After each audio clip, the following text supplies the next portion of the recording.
हमने last class में अपना मीडियन की 2.9 एग्जाम्पल कंप्लीट करी थी। अब हम एग्जाम्पल करेंगे 2.10। 2.10 एग्जाम्पल क्या बोल रही है? A number of particular articles has been classified according to their weights according after drawing for 2 weeks the same articles have been weight and similar classified. मतलब 2 वीक के बाद 2 वीक वो करने के बाद हमने उन्हीं आर्टिकल्स को दोबारा क्लासिफाइड किया। ठीक है, इट मीन्स हमारे पास इसमें 2 वेट आने वाले हैं। It is known that the median weight in the first, जो मीडियन वेट होगा फर्स्ट वेट में करने पे, तो वो आया था हमारा 20.83 gram, while in the second weighing it was 17.35 gram आया था। ठीक है, some frequencies A and B, हमारे पास कुछ फ्रीक्वेंसीज हैं A and B in the first weighing and X and Y in the second में मिसिंग है हमारे पास। ठीक है, it is known that a is equal to 1/3x आएगा और b is equal to 1/2y आएगा। Find out the values of the missing frequencies. तो हमें मिसिंग फ्रीक्वेंसीज की ही वैल्यूज को निकालना है। ठीक है, सिंपल, पहले कुछ नहीं करेंगे, आपके पास डेटा गिवन दिया, देखो क्लास इंटरवल दिया 0 to 5, 5 to 10, 10 to 15। Frequencies given है फर्स्ट वेइंग सेकेंड वेइंग, वैसे ही क्लास और फ्रीक्वेंसीज आपको गिवन है। ठीक है, वी आर गिवन दैट, हमें हमारे पास गिवन क्या है, ए इज इक्वल टू 1/3x और बी आपके पास कितना है 1/2y, और यहीं से हम x की वैल्यू निकाल सकते हैं। देखो क्रॉस मल्टी, जब इक्वालिटी में होते हैं इसके नीचे कुछ नहीं है, 1 लगा दो, क्रॉस मल्टीप्लाई कर दो, a को 3 करेंगे 3 के साथ 3a आ जाएगा, और 1 को करेंगे x को करेंगे 1 के साथ तो x आ जाएगा, तो x is equal to 3a। Similarly b की वैल्यू क्या आ जाएगी 2b।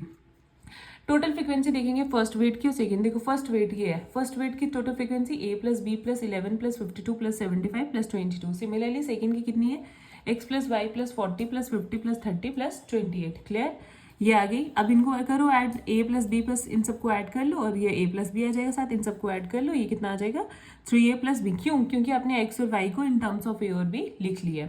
क्लियर, अब हमारे पास मीडियन गिवन है, आपको निकालना है क्या, आपको मिसिंग फ्रीक्वेंसी निकालनी है, मीन्स a और b की वैल्यू निकालनी है। a और b की जो वैल्यू निकल जाएगी वो हम यहाँ पुट करके अपनी x और y की वैल्यू निकाल देंगे, तो हमारी फ्रीक्वेंसी निकल जाएगी। ठीक है, अब आपके पास क्या है, अब किसकी हेल्प से निकाल सकते हैं? अब आपने टोटल फ्रीक्वेंसीज तो निकाल ली, आपके पास नेक्स्ट गिवन क्या है, median. Since median is given to be 20.83, आपको दिया था ना फर्स्ट वेट का गिवन, आपको मीडियन क्लास देखनी है। देखो फर्स्ट और सेकंड तो ऑब्जर्वेशन के आपके पास मिसिंग वैल्यूज हैं, मिसिंग फ्रीक्वेंसी है, तो उसमें से आप नहीं देख सकते कि आपकी मीडियन क्लास क्या है। मैंने कैसे बताया था कि मीडियन क्लास हम कैसे देखते हैं, इवन ऑब्जर्वेशन होती है फिर उनकी फ्रीक्वेंसी देखते हैं, बट इसमें फर्स्ट और सेकंड की फ्रीक्वेंसी आपके पास गिवन नहीं है, इसलिए आप रेस्ट ऑफ द 4 क्लासेस को देखो। ये बची आपके पास 10 to 15, 15 to 20, 20 to 25, 25 to 30, तो आपके पास 4 ऑब्जर्वेशंस बची, 4 क्लासेस बची। तो इस 4, ये इवन नंबर है, इवन नंबर के केस में हम क्या कहते हैं, मिडल 2 वैल्यूज तो ले लेते हैं। तो मिडल 2 वैल्यूज कौन सी आ रही है हमारे पास, ये 2। अब इन दोनों में पहले फर्स्ट वाले में देखो आप कौन सी फ्री लोगे, मैंने क्या बोला था, वो वाला चूज करना जिसकी हाईएस्ट फ्रीक्वेंसी होगी। तो इस केस में हाईएस्ट फ्रीक्वेंसी हमारी 20 to 25 की, विच इज 75। तो हम 75 को अपना मीडियन, 75 फ्रीक्वेंसी वाला केस अपना मीडियन क्लास ले लेंगे, मतलब 20 to 25 हमारी मीडियन क्लास आ जाएगी। ठीक है, उसके बाद अगर ये मीडियन क्लास आ गई तो इसकी लो लिमिट क्या बन जाएगी हमारे पास 20। Is it clear? अपने फॉर्मूले को देखना, हमें क्या चाहिए, h चाहिए। h तो आपको पता है ये कितने कितने का डिस्टेंस आ रहा है, 0 to 5 5 का, 5 to 10 5 का, तो सब में 5 का ही होगा, h आ जाएगा 5। And what is frequency, frequency होती है कि जिसको हमने मीडियन क्लास लिया उसी की फ्रीक्वेंसी, दैट इज 75। ये मैंने आपको पिछली सारी वीडियोज में बहुत अच्छे से एक्सप्लेन करा है। ठीक है, अब चाहिए हमें n1/2, 2 फ्रीक्वेंसीज हैं इसलिए हमने n1 और n2 में इसको वो कर दिया। तो n1 की वैल्यू आपके पास कितनी है यहाँ पे, 160 प्लस a प्लस b। ठीक है, क्योंकि आपके पास टोटल तो ये आया था ना n1 का, तो ये देखो हमने डाल दिया। उसके बाद आता है माइनस n1 को भी इधर ऐसे ही रखा, नेक्स्ट में मतलब यहाँ पे शॉर्टकट क्या है, लेकिन आपको पूरी वैल्यू डाल के सॉल्व करना है। देखो उसके बाद आपके पास आता है क्यूमुलेटिव फ्रीक्वेंसी। तो इसका क्या मतलब होता है कि आपको प्रीवियस, उसके पीछे वाले की क्यूमुलेटिव फ्रीक्वेंसी लिखनी होगी। तो क्यूमुलेटिव फ्रीक्वेंसी आपको पता है कैसे आती है, यहाँ पे निकाली नहीं है, मैं आपको कॉपी पे निकाल के बताती हूँ क्यूमुलेटिव फ्रीक्वेंसी कैसे आती है। देखो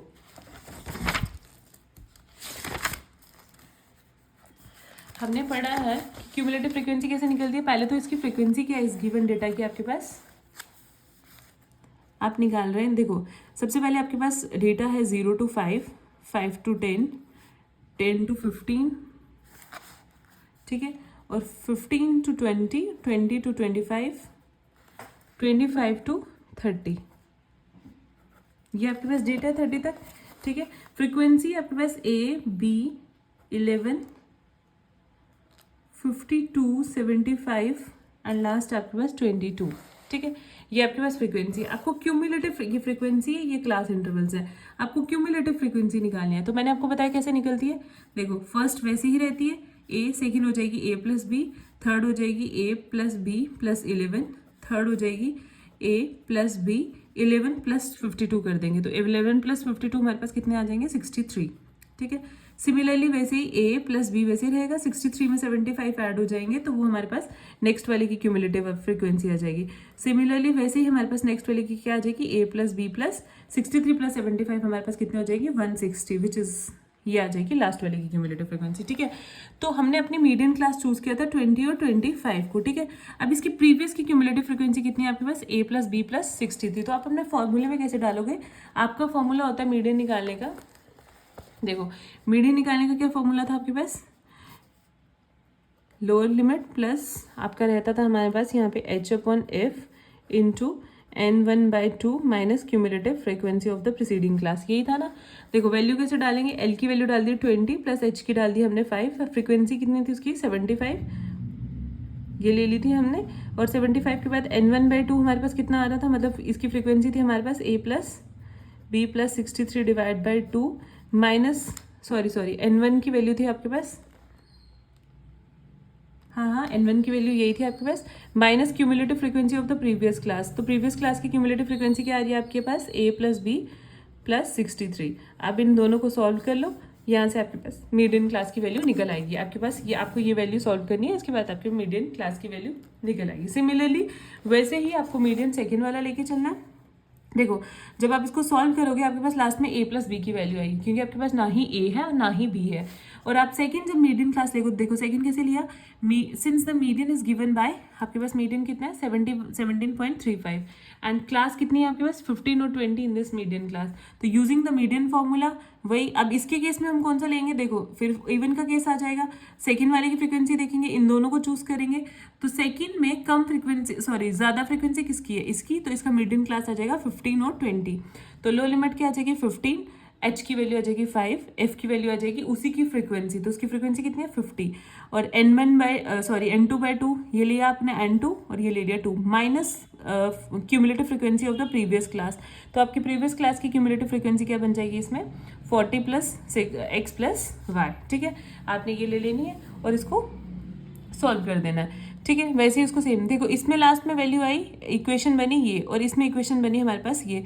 दोनों इक्वेशंस के लेके जो मैथमेटिकल फॉर्मूला आपके पास रहता है वो लेके इनको सॉल्व करके यहाँ से a और b की वैल्यू निकल जाएगी। अगर आपको ये टर्म नहीं समझ आई कि हमने कैसे निकालना है तो मैं आपको एक बार यहाँ पे सॉल्व करके बताती हूँ, ठीक है। देखो हमारे पास इक्वेशन, फर्स्ट इक्वेशन बनेगी a plus b which is equal to 9.10, ठीक है, ये आ गया 9.10। और सेकेंड इक्वेशन बन रही है हमारे पास 3a प्लस 2b जो सेकेंड मीडियन से आई, ये 21। अब हमने क्या करना होता है, अब हमने इन दोनों इक्वेशंस को हम अगर एलिमिनेशन मेथड लगाएं, सब्ट्रैक्शन वाला मेथड लगाएं, तो हमारे पास क्या होना चाहिए, या तो a की वैल्यू सेम होनी चाहिए या b की। हमारे पास किसी की भी सेम नहीं है, तो हम फर्स्ट इक्वेशन को मल्टीप्लाई कर लेंगे फर्स्ट इक्वेशन को 3 से, ठीक है। इक्वेशन फर्स्ट को 3 से मल्टीप्लाई करेंगे, वो बन जाएगी 3a plus 3b which is equal to 9 आ गया। इसको इक्विवेलेंट टू 9 रख लेते हैं, ठीक है। 9 3 ज़ा 27, ठीक है। अब सेकेंड इक्वेशन हमारे पास एलिमिनेशन मेथड में क्या होता है, सेकेंड इक्वेशन को सब्ट्रैक्ट कर दो, 3a प्लस 2b है ना हमारे पास विच इज इक्वल टू 21। तो सब्ट्रैक्ट करना है, इधर प्लस का साइन है इधर माइनस का हो जाएगा, इधर प्लस का इधर माइनस का हो जाएगा, इधर प्लस का इधर माइनस का हो जाएगा। 3a माइनस का 3a प्लस का कैंसिल हो जाएगा, 3b प्लस का, अब इस साइन को आपने बिल्कुल इग्नोर करना है, आपने इस साइन को देखना होता है। तो 3 में से माइनस करेंगे तो कितना बचेगा आपके पास v, और 27 में से आप 21 को माइनस करेंगे विच इज इक्वल टू 6। तो आपके पास v की वैल्यू कितनी आ गई 6। अब इसी v की वैल्यू आप किसी भी इक्वेशन में पुट कर दो, जैसे मैंने इक्वेशन 1 में पुट कर दिया v, तो a प्लस b की वैल्यू कितनी थी 6 पुट करी विच इज इक्वल टू 9। तो आपके पास b की वैल्यू a की वैल्यू कितनी निकल के आ जाएगी 9 minus 6 which is equal to 3। तो आपके पास इसी तरीके से a की वैल्यू कितनी आ गई 3, ठीक है। a की वैल्यू आ गई 3। आपको a और b निकालना था, निकाल दिया। फिर आपको निकालना था x और y। x कितना था आपके पास 3a और y था 2b, 3a और y था आपके पास 2b, ठीक है। तो देखो 3a x 3 a की वैल्यू डालेंगे 3 into 3 which is equal to x आ गया आपके पास 9 एंड y आपके पास आ गया 2 into 6 which is equal to 12। बस आपको यही मिसिंग वैल्यूज निकालनी थी a b x और y, ठीक है। तो आपने जब ये वैल्यूज़ निकाल दी तो आपके पास आपका क्वेश्चन खत्म हो गया। उसने आपको मिसिंग फ्रीक्वेंसीज निकालने के लिए बोला था, आपने निकाल दी। फिर भी अगर बीच में आपको कोई डाउट आ रहा है तो आप पूछ सकते हो। मतलब जैसे कैलकुलेशन में प्रॉब्लम, वैसे तो मैंने कैलकुलेशन मेन वाली करके बता दिया आपको, ऊपर वाली तो सिंपल वैसे ही करनी है। अब हमारे पास मीडियन का एक लास्ट टॉपिक बचता है, which is merits and demerits of median. चलो उनको जल्दी से रीड करेंगे, फिर हम कल अपना मोड स्टार्ट करेंगे, ठीक है। देखो मीडियन के मेरिट्स और डिमेरिट्स क्या बोलते हैं। पहले तो मीडियन सबको याद रहा ना, एक सेंटर वैल्यू होती है, फॉर्मूला क्या होता है, सब कुछ अच्छे से याद रहा ना। बस यही आपको बेसिक याद रखना है, क्योंकि ये आगे बहुत ज़्यादा हर जगह यूज़ होने वाला है, ठीक है।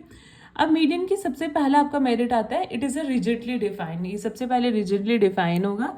उसके बाद बोलते हैं it is easily understood and easy to calculate, in some cases can be located mainly by inspection. Third बोलते हैं it is not all affected by the extreme values. Extreme values होती है कि आपकी जैसे फर्स्ट वैल्यू और last value, ये extreme values आ जाती है, मिनिमम वैल्यू और मैक्सिमम वैल्यू, तो उनसे ये कोई ज़्यादा इफेक्ट नहीं होता, क्योंकि ये सेंटर वैल्यू पर डिपेंड करता है, ठीक है। उसके बाद बोलता है it can be calculated for distribution with open and classes. तो ओपन एंड क्लासेस आपको पता होंगी ना, मैथ्स में पढ़ा होगा। ये आपकी क्लोज एंड, जैसे 0 और 5 इंटरवल आ गया, इट मीन्स 0 और 5 इंक्लूड है, ये क्लोज इंटरवल है। ये वाली ब्रैकेट होगी, इट मीन्स ये ओपन इंटरवल है। 0 और 5 इसमें इंक्लूड नहीं है। 0 और 5 के बीच में जितने भी नंबर आ रहे हैं हमें सिर्फ वही नंबर लेने हैं, ये हो जाती है ओपन एंड क्लासेस, ठीक है। नेक्स्ट हमारे पास आता है डिमेरिट्स। डिमेरिट्स में क्या बोलता है, in case of even number of observations median can't be determined exactly, we merely estimate it by taking the mean of the two middle classes. आपको पता ही है कि इवन के केस में हमारे पास क्या करते हैं, हम इसको इजिली डिटरमाइन नहीं कर पाते, हमें दो मिडिल टर्म्स के मीन को लेकर अपना मीडियन निकालना पड़ता है। It is not based on the all the observation. आपको पता ही है, for example the median of 10, 25, 50, 60 and 64 is 50। In 5 observation का हमारे पास मीडियन 5 आ जाएगा, क्योंकि ये ऑड का केस है, ठीक है। नेक्स्ट बोलते हैं we can replace the observation 10 and 25 by any two values which are smaller than 50। हम क्या कर सकते हैं, रिप्लेस कर सकते हैं ऑब्जर्वेशन 10 और 25 को by any two values which are smaller than 50 and the observation 60 and 65 by any two values greater than 50 without affecting the value of median. The property is sometimes described by saying the median of insensitive property भी बोलते हैं इसको, but आपने ऐसा कोई case अभी तक करा नहीं है। It is not amenable to algebraic treatment. Amenable मतलब हम इसको फर्दर अल्जेब्रिक ट्रीटमेंट्स के लिए बहुत कम यूज़ करते हैं। As compared with mean it is affected much by the fluctuation of the sampling. तो इसलिए उसके कंपैरिजन में ये ज़्यादा इफेक्ट होता है फ्लक्चुएशन ऑफ सैम्पलिंग से, ठीक है। अब यूजेस हैं, इनको भी रीड कर लेते हैं। बोलते हैं median is not only the average to be use while dealing with qualitative data. हाँ, ये एवरेज की तरह बोलते हैं median is only average to be use while, हम जब क्वालिटेटिव डेटा की बात करते हैं इसको हम यूज कर सकते हैं, which can't be measured quantitative. Median quantitative को मेजर नहीं करता, but still it can be arranged in ascending और डिसेंडिंग ऑर्डर ऑफ मैग्नीट्यूड। करते हैं ना, मीडियन में फर्स्ट स्टेप क्या होता है कि हमें उसको असेंडिंग और डिसेंडिंग ऑर्डर में अरेंज करना होता है। फिर बोलते हैं to find the average intelligence of average honesty among a group of people. हमें क्या एवरेज इंटेलिजेंस फाइंड करनी होती है, ठीक है। तो मैंने आपको बता दिया क्वालिटेटिव में आपको यही आता है, ऑनेस्टी, ब्यूटी वगैरह। सेकेंड यूज बोलते हैं it is use for determining the typical value in problems concerning जैसे वेजेस, डिस्ट्रीब्यूशन ऑफ वेल्थ। तो उन सब केसेस में भी हम अपना मीडियन को यूज करते हैं, ठीक है। होपफुली आपको मीडियन अच्छे से समझ आया हो, और अगर फिर भी कोई डाउट हो, मैंने आपको एक बोला हुआ है कि आप मुझे कमेंट में बता सकते हैं, आप बता सकते हैं, तो मैं आपको उसके लिए रिपीट, आपके लिए जो भी आपको डाउट्स होंगे उनको क्लियर कर दूंगी, ठीक है। ठीक है, हम अपनी नेक्स्ट क्लास में स्टार्ट करेंगे मोड्स।